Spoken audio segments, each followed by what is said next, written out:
হে everyone, কেমন আছো তোমরা সবাই? আশা করি তোমরা সবাই খুব ভালো আছো।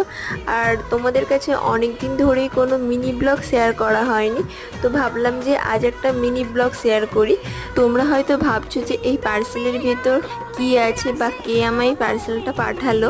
তো তোমাদেরকে বলি যে এই পার্সেলটা তোমাদের দাদাভাই আমার জন্য অর্ডার করেছে। অর্ডার বলতে ওর বন্ধুকে এটা কিনতে বলেছিল। আর জানো তো, এরকম চূড়া পরার শখ আমার অনেক দিনেরই ছিল, তো আমি ওকে বলেছিলাম যে এগুলো পরতে আমার খুব ভালো লাগে।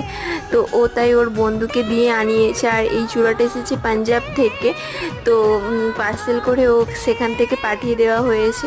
আর এটা তো আমার খুব ভালো লেগেছে পার্সোনালি।